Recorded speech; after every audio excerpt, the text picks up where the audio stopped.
Rabbil Alamin. Wassalatu wassalamu ala asrafil anbiya'i wal mursalin wa ala alihi wa sahbihi ajma'in, amma ba'du. Pertama-tama marilah kita panjatkan puji syukur kehadirat Allah Subhanahu wa taala, Tuhan semesta alam, yang telah memberikan kita hidayah dan nikmat sehingga kita dapat menonton video ini dalam keadaan sehat walafiat. Dan tidak lupa pula sholawat serta salam kita haturkan kepada junjungan Nabi besar Muhammad Sallallahu Alaihi Wasallam yang telah membawa kita keluar dari zaman kegelapan menuju zaman yang terang benderang saat ini. Semoga kita diberikan syafaatnya pada yaumul akhir kelak. Amin amin ya robbal alamin. Perkenalkan, nama saya Nadia Husna Laili, nomor induk mahasiswa 2001100041, kelas 2B, program studi pendidikan Islam anak usia dini, Fakultas Tarbiyah dan Keguruan Universitas Islam Negeri Mataram. Bismillahirrahmanirrahim. Assalamualaikum warahmatullahi wabarakatuh. Perkenalkan, nama saya Risma Vanessa Sofia, nomor NIM 200111145. Saya dari Fakultas Tarbiyah dan Keguruan. Saya prodi PLB Mataram. Assalamualaikum warahmatullahi wabarakatuh. Saya atas nama Putri Setiani, nomor NIM 2001-129. Baik, di video ini kami kelompok 6 akan menjelaskan tentang penjabaran angka kecukupan gizi dalam makanan anak. Masalah gizi tidak terlepas dari masalah makanan, karena masalah gizi timbul sebagai akibat kekurangan dan kelebihan kandungan zat gizi dalam makanan. Kebiasaan mengkonsumsi makanan yang melebihi kecukupan gizi menimbulkan masalah gizi yang lebih, dan jika kekurangan pun akan terkena berbagai penyakit defisiensi gizi. Pemilihan makanan yang cenderung menyukai makanan siap santap di mana kandungan gizinya tidak seimbang dan tidak mencukupi angka kecukupan gizi atau AKG. Angka kecukupan gizi adalah parameter dan kebutuhan rata-rata tubuh akan nutrisi perharinya berdasarkan usia, dari mulai anak-anak hingga orang dewasa.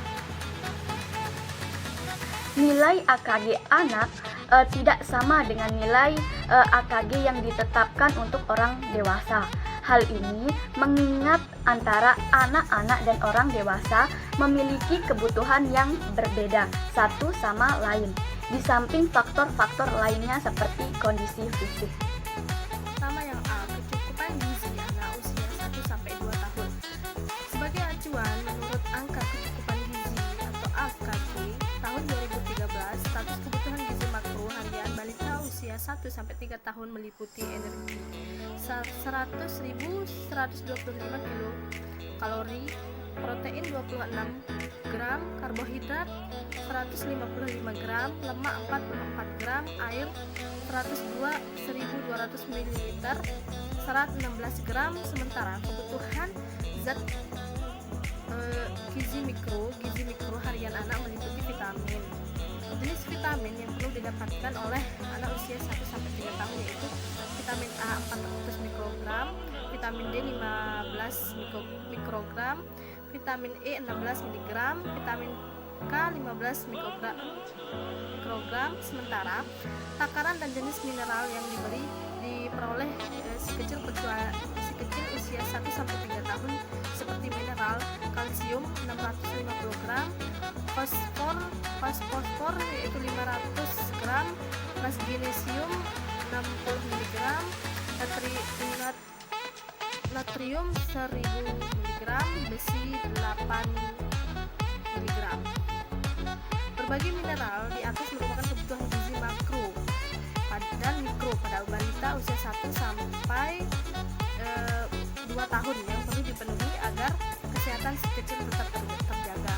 Kemudian yang ke B, kecukupan gizi anak usia 3-5 tahun. Berdasarkan tabel angka kecukupan gizi atau AKG 2013, status kebutuhan gizi makro harian balita usia prasekolah 4-5 tahun meliputi energi 1.600 kilokalori, protein 35 gram, karbohidrat 220 gram, lemak 62 gram, air 1.500 ml, serat 22 gram. Sementara kebutuhan zat gizi mikro harian anak meliputi vitamin. Jenis vitamin yang perlu didapatkan oleh anak per sekolah usia 3-5 tahun yaitu vitamin A 450 mikrogram, vitamin D 15 mikrogram, vitamin E 7 mg, vitamin K 20 mikrogram. Sementara takaran dan jenis mineral yang diperoleh anak per sekolah usia 3-5 tahun seperti mineral: kalsium 1000 gram, fosfor 500 gram, magnesium 95 mg, natrium 1200 mg, besi 9 mg. Berbagai mineral di atas merupakan kebutuhan gizi makro dan mikro pada balita perlu dipenuhi agar kesehatan si kecil tetap terjaga. Konsultasi ke dokter untuk informasi lebih lanjut dan menyesuaikan dengan kondisi anak. Kemudian yang ke-C, kecukupan gizi anak usia 6-9 tahun. Memasuki usia sekolah, artinya kegiatan harian anak pun akan semakin banyak. Demi mendukung hal tersebut, tentu dibutuhkan asupan zat gizi harian yang cukup guna mengoptimalkan tumbuh kembang anak sekolah. Kebutuhan gizi anak usia sekolah tentu berbeda dengan kelompok usia anak lain, termasuk di masa perkembangan anak usia 6-9 tahun.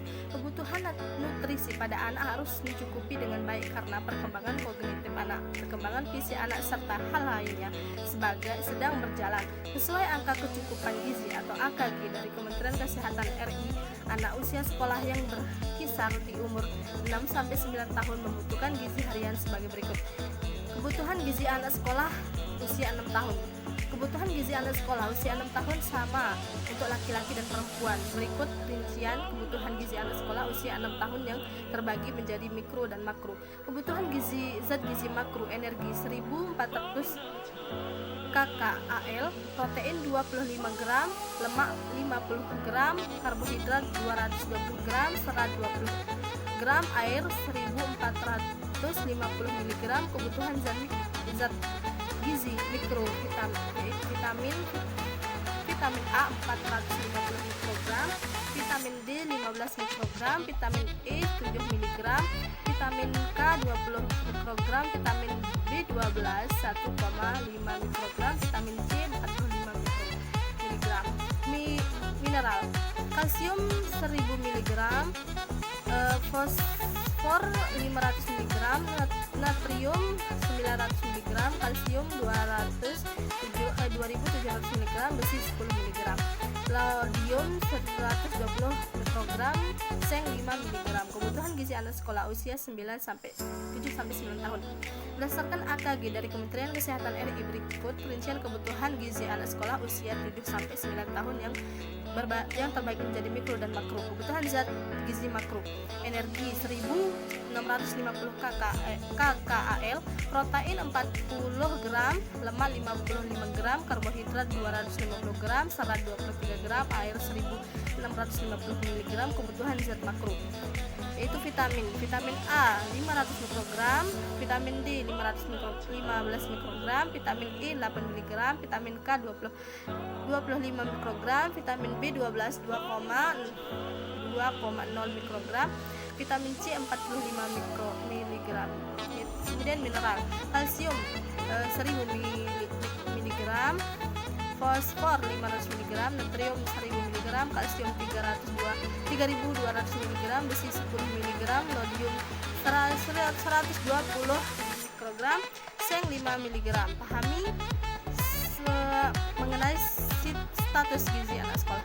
Status gizi anak sekolah, kondisi yang menunjukkan apakah gizi anak tergolong buruk, baik, tergolong buruk, kurang baik, lebih maupun obesitas berdasarkan Permenkes nomor 2 tahun 2020. Pengurangan anak usia 5-18 tahun termasuk usia sekolah di 6-9 tahun menggunakan indeks massa tubuh per usia. Ini saya akan melanjutkan penjelasan dari Melsa, yaitu syarat menyusun menu.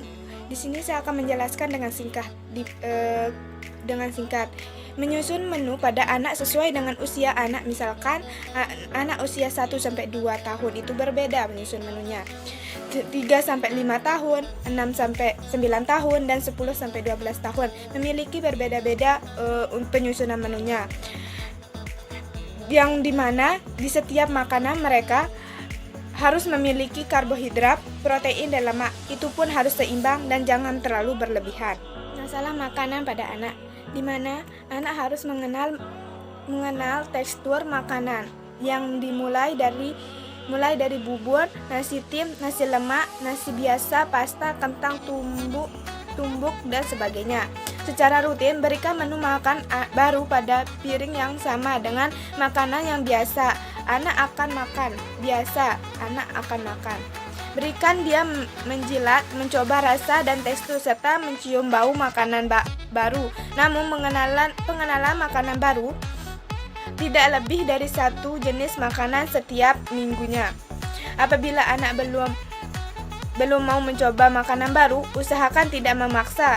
Menurut peneliti, seorang anak akan mencoba makanan baru setelah 10-15 kali ditawari makanan tersebut. Berikan anak Anda kendali atas sendok. Biarkan anak mereka memiliki wewenang atas apa yang mau ia makan, seberapa banyak ia ingin makan, serta mengatur letak makanan yang ada di dalam piring. Anda boleh membantu menyuapi anak selagi anak makan sendiri, namun jangan memaksa. Biarkan makanan yang anak biasakan pegang sendiri atau finger food. Hal ini akan melatih kemampuan motorik halus dan kemandirian anak. Kemudian beberapa kebiasaan yang menyebabkan anak susah makan juga, yaitu anak terlalu banyak minum jus dan minum manis lainnya. Anak juga kurang gerak sehingga membuat energinya tidak terbakar yang membuat kekurangan merasa lapar. Nah, saya akan menjelaskan tentang mengatasi kesulitan makan pada anak. Masalah makanan pada anak sebagai berikut. Pertama itu memiliki masalah kesehatan seperti radang tenggorokan, ruam kulit, demam, sariawan, sembelit, kekurangan zat besi, infeksi saluran kemih, anemia, flu, sakit perut, dan cacingan. Itu bisa menyebabkan anak kurang makan. Stres anak berbeda dengan stres orang dewasa, di mana stres anak itu misalkan dengan adanya kehilangan barang kesayangan seperti boneka kesayangannya hilang ataupun rusak, itu membuat anak stres sehingga makan anak akan hilang. Kemudian efek samping dari obat-obatan. Rutin minum obat tentu tanpa sadar juga dapat menurunkan nafsu makan si kecil sehingga menjadi masalah makan pada balita. Jika hal ini berlangsung terus-menerus, tanyakan pada dokter adalah dokter alternatif obat lain yang tidak mempengaruhi nafsu makan. Kemudian alergi makanan. Alergi makanan adalah suatu kondisi yang ditimbulkan oleh respon sistem kekebalan tubuh setelah makan makanan tertentu. Baik, sekian yang dapat kami sampaikan. Kurang lebihnya kami mohon maaf. Wabillahi taufiq wal hidayah. Wassalamualaikum warahmatullahi wabarakatuh. Salam ketulusan.